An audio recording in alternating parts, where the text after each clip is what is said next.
একবার যদি কেউ জাহান্নামের মধ্যে যায়, আল্লাহ বলছেন মুজরিম হিসাবে তাদের আযাব কখনো কমবে না। ওই শুরুর দিনেও যা ছিল শেষের দিনেও তাই থাকবে। আল্লাহ বলছেন এই আযাবের কারণে জাহান্নামে যারা ঢুকবে তাদের অন্তর হতাশ হয়ে যাবে।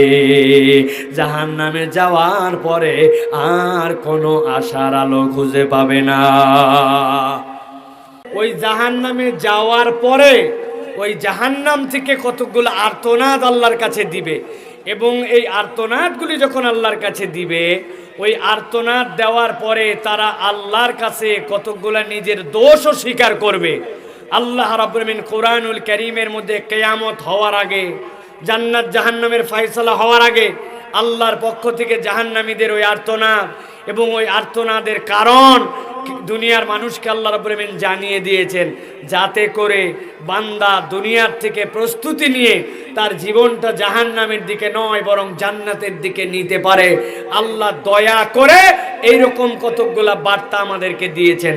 আমি আপনাদের কাছে কোরআনের 4টা আয়াত থেকে 4টা বার্তা আল্লাহ রাব্বুল আমিন যেটা বান্দাদেরকে দিয়েছেন সেইটা ইনশাআল্লাহ জানিয়ে দিতে চাই, যাতে করে আমাদের মধ্যে ওই সকল অপরাধ থাকলে আমরা বেঁচে আল্লাহ রাব্বুল আলামিনের জান্নাতের দিকে যেতে পারি, জাহান্নাম থেকে যেন বেঁচে যেতে পারি। বলেন আল্লাহুম্মা আমিন। ভূমিকাটা একটু বড় হলো, আবার এক কথায় একটু আপনাদের কাছে জিজ্ঞাসা করি প্রিয় ভাইয়েরা, বলেন তো কিয়ামত কি হয়ে গেছে? মুখ দিয়ে উত্তর দেন, হয়ে গেছে? জান্নাত জাহান্নামের ফয়সালা কি হয়ে গেছে? জাহান্নামীরা কি জাহান্নামে ঢুকে গেছে? জান্নাতীরা কি জান্নাতে পৌঁছে গেছে? হ্যাঁ, কিন্তু আল্লাহ রাব্বুল আমিন কোরআনুল কারীমের মধ্যে প্রশ্নটা ফাঁস করে দিয়েছেন। কেন? যাতে করে ওই জাহান্নামে যাওয়ার পরে যে ঘটনা হবে ওই ঘটনাটা দুনিয়ার মানুষ অগ্রিম জেনে তার ওই অপরাধগুলা থেকে বান্দা যেন আগেই বেঁচে থাকতে পারে। আল্লাহ রাব্বুল আমিন এই জন্য বান্দাদেরকে অগ্রিম প্রস্তুতি নিতে বলছেন। আল্লাহ রাব্বুল আলামিন কোরআনুল কারীমের 43 নম্বর সূরা যুখরুফের 74 থেকে 77 নম্বর আয়াতের মধ্যে আল্লাহ রাব্বুল আলামিন বলছেন, আল্লাহ দুনিয়ার মানুষের কাছে বার্তা জানাই দিয়ে রাখতেছেন। আল্লাহ বলছেন ইন্নাল মুজরিমিনা ফি আযাবি জাহান্নাম খালিদুন। আল্লাহ রাব্বুল আমিন বলছেন নিশ্চয় দুনিয়াতে দুই ধরনের লোক ছিল। এক ধরনের লোক ছিল মুহসিন, এক ধরনের লোক ছিল নেককার, এক ধরনের লোক ছিল মুমিন, আরেক ধরনের লোক ছিল মুজরিম। ওই মুজরিমদের সাথে আল্লাহ রাব্বুল আমিন দুনিয়ার বুকে থাকা অবস্থাতেও আল্লাহর মৌলিক যে অনুগ্রহ, আল্লাহর মৌলিক যে দয়া, ওই দয়া দাক্ষিণ্য করতে আল্লাহ কারো প্রতি কার্পণ্য করেন নাই। ইমানদারদের জন্য সূর্যের রশ্মি দিয়েছেন, এরপরে তার জন্য ক্ষেতের ফল ফসাইছেন। আল্লাহ মুজরিমদের জন্য সূর্যের আলো দিয়েছেন, আবার তার জন্য রব্বুল আলামিন অক্সিজেন দিয়েছেন। আল্লাহ মৌলিক নিয়ামত দিতে পার্থক্য করেন নাই। কিন্তু আল্লাহ বলছেন কিয়ামতে হাসরের ময়দানে বিচার হয়ে যাওয়ার পরে ইন্নাল মুজরিমিনা ফি আযাবি জাহান্নাম খালিদুন। আল্লাহ বলছেন যারা প্রকৃত মুজরিম, কাফের আর মুশরিক হয়ে যাবে, আল্লাহ বলছেন তাদেরকে জাহান্নামের মধ্যে ঢুকায় দেওয়া হবে। ওই জাহান্নামে ঢোকার রাস্তা আছে, কাফের মুশরিকদের জন্য বের হওয়ার রাস্তা নাই। আল্লাহ রাব্বুল আমিন এরপরে বলছেন লা ইউফাত্তারু আনহুম ওয়া হুম ফীহি মুবলিসুন।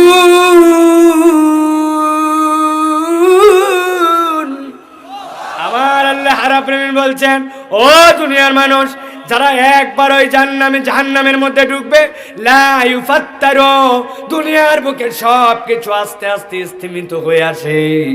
আপনি কোনো একটা চুলার মধ্যে আগুন লাগাইছেন, ওই আগুনটা প্রথম দিকে যেরকম আস্তে আস্তে জ্বলতে জ্বলতে মধ্যের দিকে গনগনায়া, এরপরে যখন খড়িগুলা পুড়ে পুড়ে আস্তে আস্তে কয়লার দিকে যায়, ওইটা আস্তে আস্তে আবার কমতে শুরু করে। মানুষের জীবনটাও সেই রকম, মানুষটা আস্তে আস্তে বড় হয়, ম্যাচুর হয়, হয়, এই মানুষটাই আবার আস্তে আস্তে বার্ধক্যে পৌঁছায় যায়। অনেক বৃদ্ধ মানুষের আচার আচরণ দেখলে মনে হয় যেন মানুষটা শিশু হয়ে গেছে, শিশুর মতো সে আচরণ করে, ঠিক কিনা? আল্লাহ কোরআনেও বলেছেন সুম্মা রাদাদনাহু আসফালা সাফিলিন। ওই মানুষটার আচার আচরণ দেখলে মনে হয় বৃদ্ধ মানুষ, কিন্তু বাচ্চার মতো হয়ে গেছে, কেমন যেন কিচ্ছু বোঝে না। আল্লাহ রাব্বুল আমিন বলছেন, ও দুনিয়ার মানুষ, দুনিয়ায় উচ্চকিত জায়গা আছে, আবার কমতি আছে, আস্তে আস্তে মিটারটা বাড়ে, মিটারটা কমে, কিন্তু আল্লাহ বলছেন লা ইউফাত্তারু আনহুম ওয়া হুম ফীহি মুবলিসুন। একবার যদি কেউ জাহান্নামের মধ্যে যায়, আল্লাহ বলছেন মুজরিম হিসাবে তাদের আযাব কখনো কমবে না, ওই শুরুর দিনেও যা ছিল শেষের দিনেও তাই থাকবে। আল্লাহ বলছেন এই আযাবের কারণে জাহান্নামে যারা ঢুকবে তাদের অন্তর হতাশ হয়ে যাবে, জাহান্নামে যাওয়ার পরে আর কোনো আশার আলো খুঁজে পাবে না। এরপরে আল্লাহ রাব্বুল আমিন বলছেন ওয়ামা যালামনাহুম ওয়ালাকিন কানু হুমুজ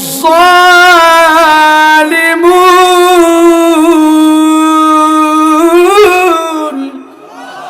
আল্লাহ বলছেন দুনিয়ার মানুষ, তোমাদেরকে যে আমি রাব্বুল আলামিন বললাম জাহান্নামে ঢোকার পরে তারা হতাশ হয়ে যাবে, কখনো তাদের আযাব কমবে না, একবার ঢুকলে বের করা হবে না। তোমাদের কি ধারণা এরকম নাকি যে আল্লাহ রাব্বুল আমিন তাদের প্রতি জুলুম করবেন?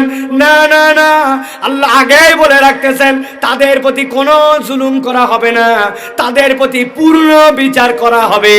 বরং আল্লাহ বলছেন তাদের অপরাধ তো এরকম ছিল, তারা নিজেরাই নিজেদের প্রতি জুলুম করেছিল। এই জুলুম আল্লাহ করেন নাই, ওই জুলুমের শিকার সে নিজেই হয়েছিল। কেননা আল্লাহ অনেক আগেই জানায় রেখেছিলেন ইন্না শিরকা লা যুলমুন আযীম। আল্লাহর সাথে যদি শিরিক করো, আল্লাহ বলছেন তোমার ডাকে সাড়া দেওয়া হবে না। ঈমান যদি তুমি পূর্ণ না করো, সাড়া দেওয়া হবে না। আল্লাহকে ডাকার জন্য, ডাকটা শোনার জন্য ঈমান লাগবে, কিন্তু তুমি ঈমানকে অশুদ্ধ করে ফেলেছো তোমার আচার আচরণ আমল দিয়া। তোমার ঈমানের যেই পাল্লাটা ছিল, তোমার ঈমানের যেই পাত্রটা ছিল, পাত্রটা নষ্ট করেছো। আল্লাহ এই জন্য বলছেন ওয়ামা যালামনাহুম, আল্লাহ কারো প্রতি জুলুম করেন না, বরং তারাই নিজেরা নিজেদের প্রতি জুলুম করেছিল। এই 3 আয়াত শেষ, এটা ভূমিকা। এবার আল্লাহ রাব্বুল আমিন মূল কথায় আসতেছেন। ওই যে মুজরিম যাদেরকে আল্লাহ বলছেন জাহান্নামে ঢুকায় দেওয়া হয়েছে, ওরা এখন জাহান্নামের মধ্যে ঢুকছে। আল্লাহ রাব্বুল আমিন বলছেন এই জাহান্নামের মধ্যে ঢোকার পরে এই জাহান্নামী যারা জালেম, যারা মুশরিক, যারা কাফের, তারা আল্লাহর কাছে একটা ডাক দিবে। আল্লাহ বলছেন ওয়ানাদাউ ইয়া মালিক লিয়াকদি আলাইনা রাব্বুকা ক্বালা ইন্নাকুম মাকিসুন। আল্লাহ রাব্বুল আমিন বলছেন ওই জাহান্নামের মধ্যে ঢোকার পরে তারা ডাক দিবে, তারা ডাক দিবে জাহান্নামের ফেরেশতাকে, জাহান্নামের দায়িত্বে যে আছে ওই ফেরেশতাকে ডাক দিয়ে বলবে ওয়ানাদাউ ইয়া মালিক, ও মালিক, ও জাহান্নামের দেখভাল যে করতেছ ওই ফেরেশতা, আমাদের কথাটা একটু শোনো। ফেরেশতারা বলবে কি কথা তোমাদের? তারা বলবে আমাদের কথা আছে লিয়াকদি আলাইনা রব্বুকা, তোমার রবকে, আমাদের রবকে, তুমি যেই রবের অধীনে থেকে আমাদের জাহান্নামের প্রহরাগিরি করতেছ, তার কাছে একটুখানি বলো লিয়াকদি আলাইনা, আমাদের জন্য একটা যেন চূড়ান্ত ব্যবস্থা করে দেন। চূড়ান্ত ব্যবস্থা কি? আল্লাহ তো চূড়ান্ত ব্যবস্থা করেই তোমাকে জাহান্নামে ঢুকাইছেন, আবার চূড়ান্ত ব্যবস্থাকে মুফাসসিরিনে কেরাম ব্যাখ্যা করছেন। তারা যে বলবে লিয়াকদি আলাইনা, তার মানে তারা আশা করবে অনেক দিন তো জাহান্নামে ঢুকলাম, এখন আমাদেরকে একটুখানি যেন মৃত্যু দিয়ে দেওয়া হয়, আমাদেরকে মৃত্যুর ব্যবস্থা যেন করে দেওয়া হয়, আমাদেরকে যেন শেষ করে দেওয়া হয়, অনেক তো কষ্ট পাইলাম, এই শেষ করে দিয়ে আমাদের জন্য চূড়ান্ত ফয়সালা করে দেওয়া হয়। আল্লাহ রাব্বুল আমিন আগেই বলে রেখেছেন ওই জাহান্নামে ঢোকার পরে অথবা জান্নাতে ঢোকার পরে আল্লাহ রাব্বুল আমিন মৃত্যুকেও জবাই করে দিবেন, আর মৃত্যু তোমার কাছে আসবে না। আল্লাহ রাব্বুল আলামিন বলছেন, যখন জাহান্নামীরা এই কথা বলে জাহান্নামের ফেরেশতাকে ডাক দিবে, তখন ফেরেশতারা তাদেরকে উত্তর দিবে, দেওয়ার পরে বলবে ক্বালা ইন্নাকুম মাকিসুন। বলা হবে, ও জাহান্নামীরা, কি বলো তোমরা, কিসের আবার ব্যবস্থা? আল্লাহ ব্যবস্থা করে তো জাহান্নামে ঢুকাইছেন, এখন জাহান্নামের মধ্যে তোমরা চিরস্থায়ীভাবে থাকো, জাহান্নামের মধ্যে অবস্থান করো।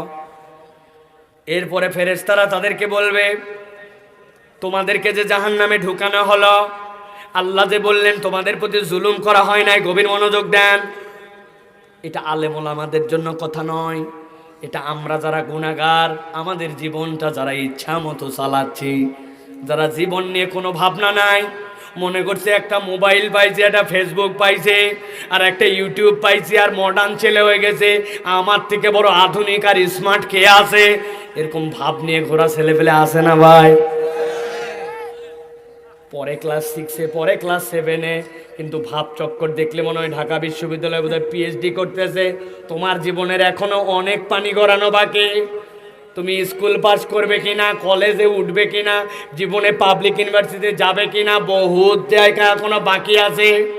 একটু বুঝে সুঝে জীবনের ধাপ ফেলো ভাই, একটু কল্পনার জগৎ আর চক্ষুটাকে নিচে নামায় কল্পনা করো। তোমার মতো এরকম 8, 9, 10, 20, 19, 30 এরকম কত ছেলে পেলে যে দুনিয়ার থেকে প্রত্যেক দিন চলে যায়, তার কোনো ইয়াত্তা নাই। তুমি আমি যে এখন পর্যন্ত বেঁচে আছি, আল্লাহ রাব্বুল আলামিনের কাছে কৃতজ্ঞতার কোনো শেষ নাই, ঠিক কিনা? করোনার সময় তো বলেই দিয়েছিল বাঙালি নাকি এমন মরা মরবে, কবর দেওয়ার নাকি জায়গা পাওয়া যাবে না, ঠিক কিনা? বাঁচায় রাখছে কে? বলেন না কে? নাকি মাস্ক, হাত ধোয়া, হাত ধোয়া, উপযুক্ত সময় টিকা নেওয়া, লকডাউন। আরে আপনি যেই টিকা নিছেন ওই টিকা ওরা বহুত আগে নিছে। আপনি যে মাস্ক পরেন, আপনার জন্মের আগের থেকে ওরা মাস্ক পরে। আপনি আমি যে হাত ধুই, ওরা আপনার জন্মের আগের থেকে হাত ধোয়া জানে, ঠিক কি না? এইগুলা যদি ঠেকানো যাইতো তো ইউরোপ আমেরিকায় করোনা হইতো না। আজকের দিনেরও খবর, চায়নাতে অন্তত পক্ষে 450 লোক মারা গেছে, তাদের অর্ধেক দেশটা এখন পর্যন্ত লকডাউন আছে। আর আপনি আমি কিছুই বুঝলাম না কেমন করে কি করোনা কেমনে পার হয়ে গেল, মাথা দিয়েও কল্পনায় আসলো না, ঠিক না?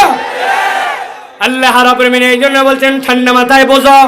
আল্লাহ রাব্বুল আলামিন বলছেন তাদেরকে বলা হবে ক্বালা ইন্নাকুম মাকিসুন, তোমরা এখানে অবস্থান করো, কেন তোমরা ফায়সালা চাও? আল্লাহ বলবেন দুইটা প্রশ্ন তাদের কাছে জিজ্ঞাসা করো তো। কি প্রশ্ন? আল্লাহ বলবেন লাকাদ জিনাকুম বিল হাক্কি ওয়ালাকিন্না আকতারাকুম লিল হাক্কি কারিহুন।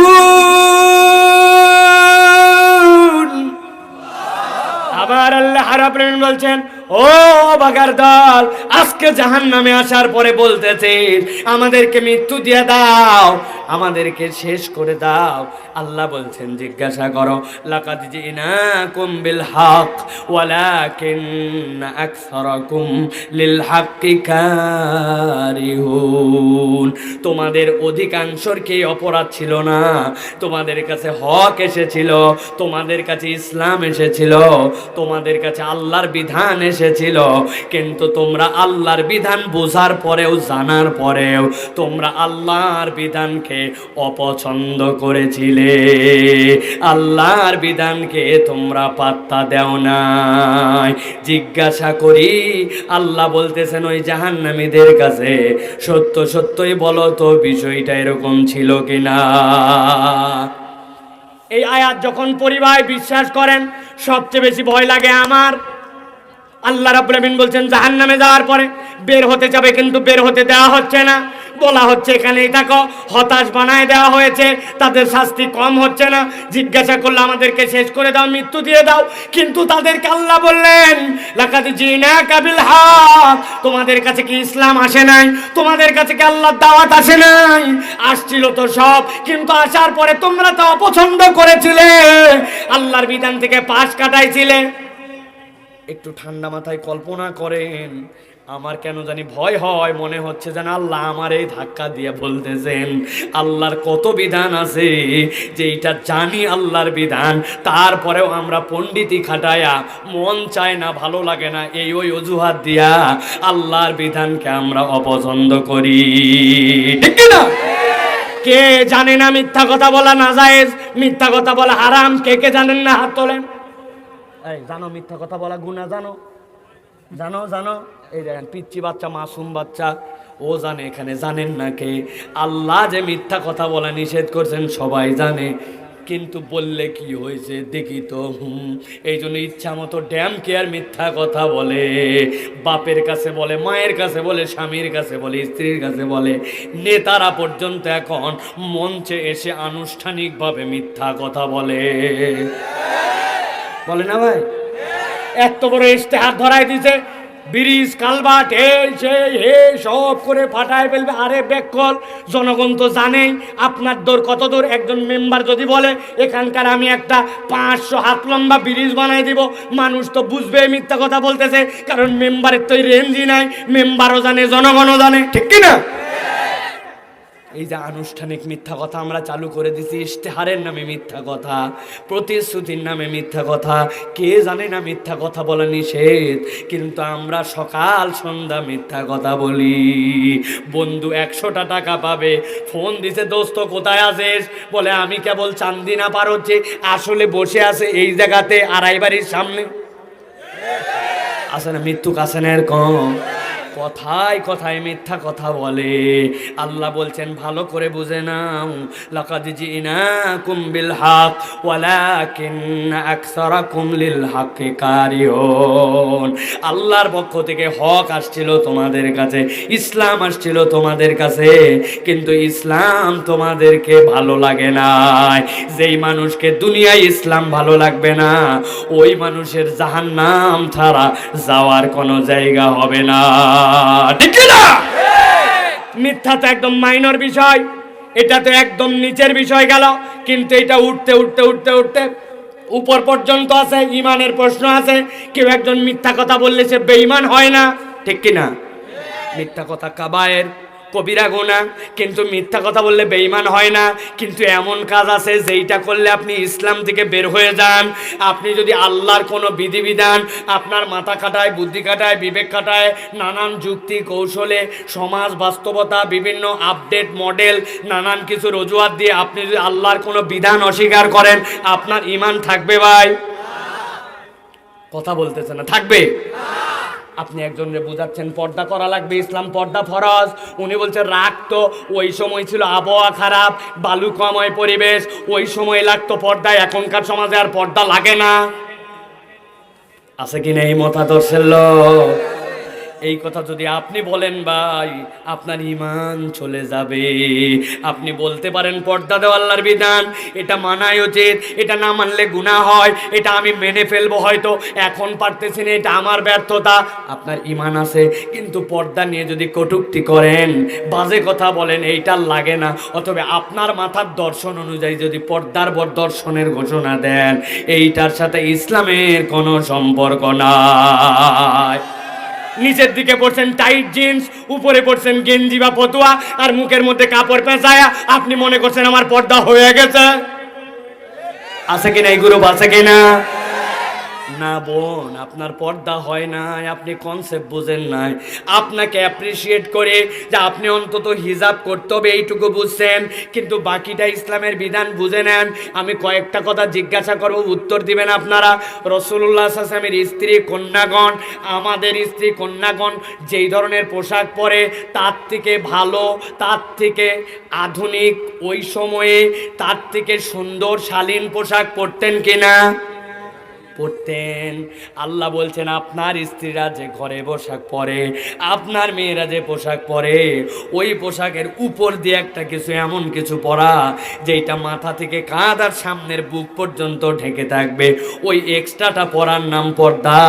আর আপনি 3 পিসের ওড়না মুখে পেঁচায়া, নিচে পায়জামা উপরে জামা, আপনি যদি বলেন এটাই পর্দা হয়ে গেছে, আপনার বুঝের মধ্যে ভুল আছে, ঠিক না?